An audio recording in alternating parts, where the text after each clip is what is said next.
আল্লাহ রাব্বুল আলামিন জিবরাইল আলাইহিস সালাতু ওয়াস সালামকে ডেকে বললেন, আরে জিবরাইল, কাফেররা আজকে সিদ্ধান্ত নিয়েছে আমার নবী মুহাম্মদ সাল্লাল্লাহু আলাইহি ওয়াসাল্লামকে হত্যা করে ফেলবে।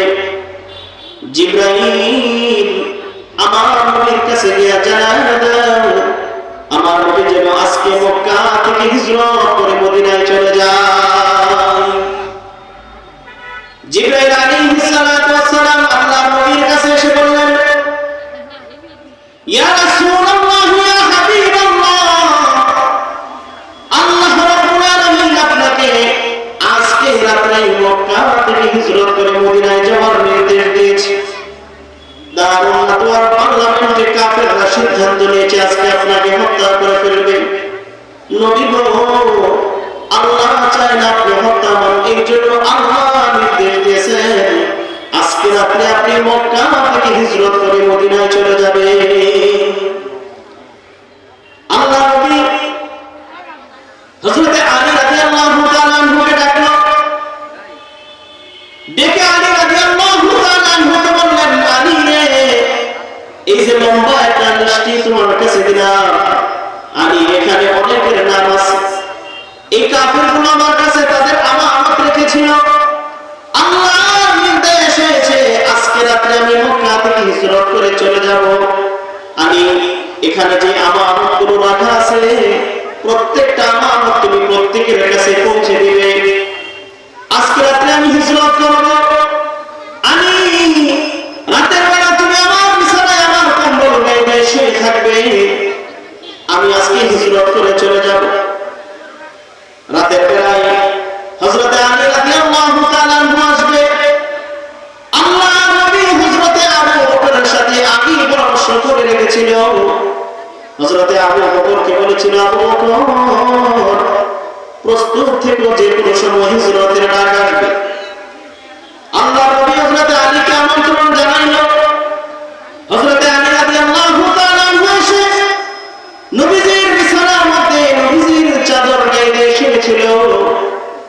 আল্লাহর নবী যখন রাত্র হবার ঘর থেকে বের হবে, কাফেররা নবীজির চতুর্দিক থেকে ঘরকে ঘেরাও করে ফেলেছে। কাফেররা চিন্তা করতেছে নবী যখন ঘর থেকে বের হবে সাথে সাথে হত্যা করে ফেলবো।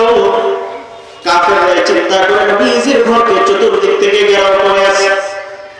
আল্লাহ রাব্বুল আলামিন হাবিবে কিবরিয়া নবীকে জানায় দিলেন, নবী গো, আপনি ঘর থেকে বের হওয়ার পর কোরআনুল কারীমের সূরা ইয়াসিন থেকে ওই আয়াত তেলাওয়াত করবেন, ওয়াজআলনা মিন বাইনি আইদিহিম সাদ্দান ওয়া মিন খালফিহিম সাদ্দান ফাআগশায়নাহুম ফাহুম লা ইউবসিরুন।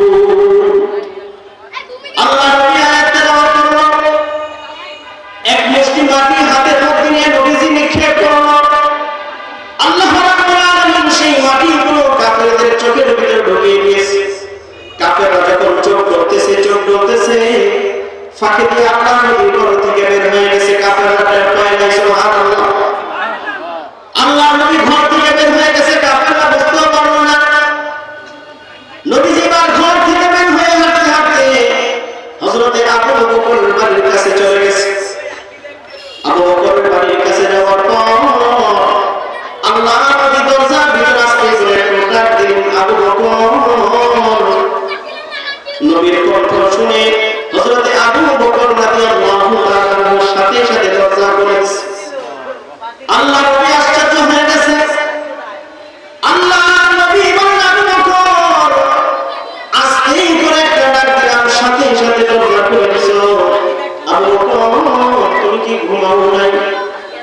হযরত আবু বকর বলেন, ইয়া রাসূলুল্লাহ, ইয়া হাবিবাল্লাহ, আল্লাহর কসম, আপনি যখন আমাকে বলেছিলেন আবু বকর প্রস্তুত থেকে যে কোনো সময় হিজরতের ডাক আসতে পারে, আল্লাহর কসম করে বলে নবী গো, ওই দিনের পর থেকে আজকে পর্যন্ত আমি আবু বকর এক মিনিটের জন্য ঘুমাই না। সুবহানাল্লাহ।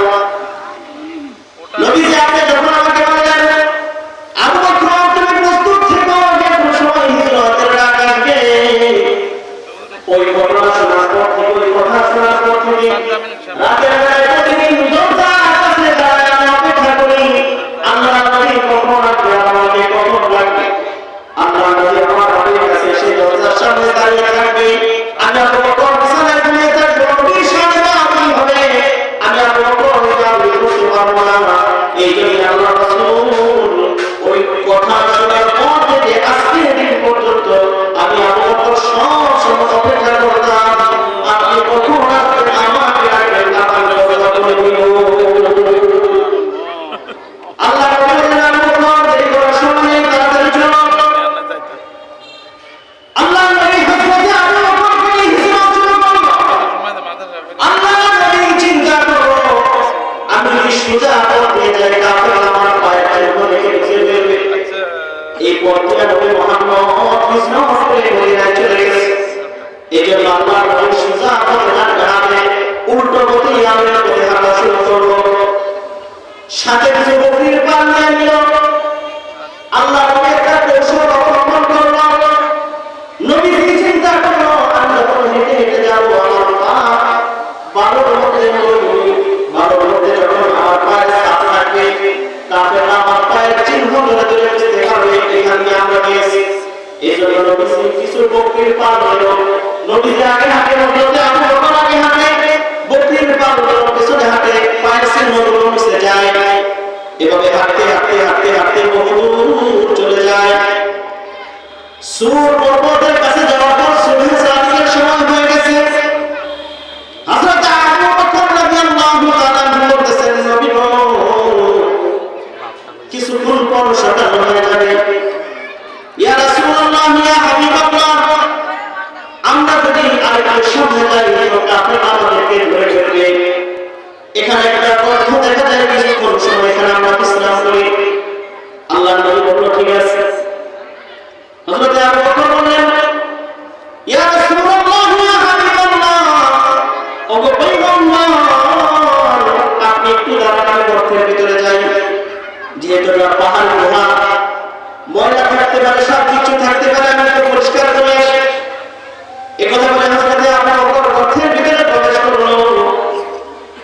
গর্তটাকে ভালো করে পরিষ্কার করলো। তাকায় দেখে অনেকগুলো ছিদ্র দেখা যায়। আবু বকর বুঝতে পারলেন না এটা সাপের গর্ত। সাইয়েদনা আবু বকর চিন্তা করলো নবী ঘরের ভিতরে আপনি বিশ্রাম করবে। হযরত আবু বকর নিজের কাপড়টাকে ছিঁড়ে ছিঁড়ে প্রত্যেকটা গর্তকে বন্ধ করে দিয়েছে। সবগুলো গর্ত বন্ধ করার পরে একটা গর্ত বাকি হয়ে গেছে, কাপড় শেষ হয়ে গেছে। আবু বকর রাদিয়াল্লাহু তাআলা চিন্তা করতেছে কি করা যায়, কি করা যায়।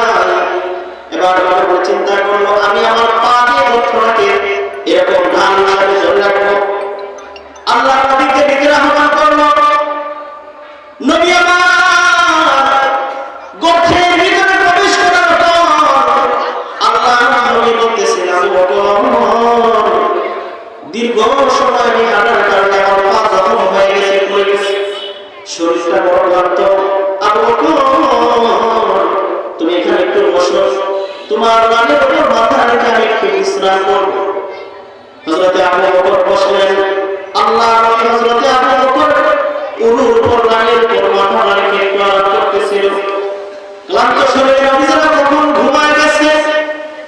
আল্লাহ নবী বিশ্রাম করতেছেন। হযরত আবু বকর নবীর দিকে তাকিয়ে আছে।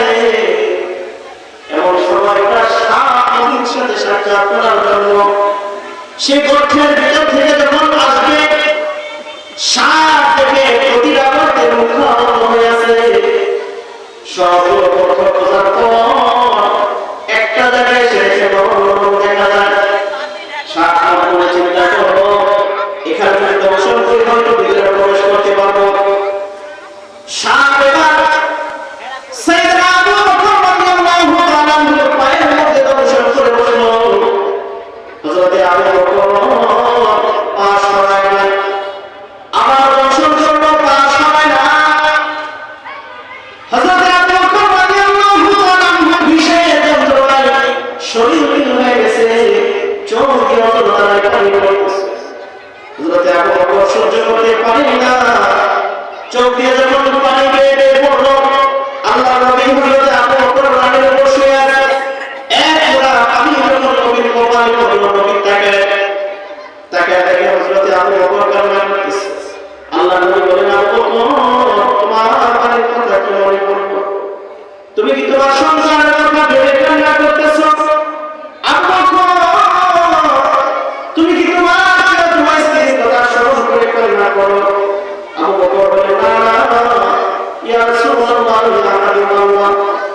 সন্তান কথা বলে কান্না করি না, আমার স্ত্রীর কথা বলে কান্না করি না।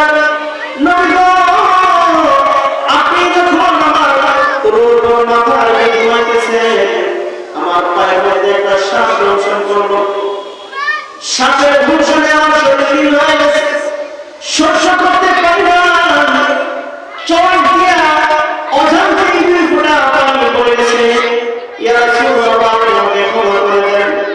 আল্লাহ নবী বলেন, তোমার পায়ে শ্বাস দংশন করলো,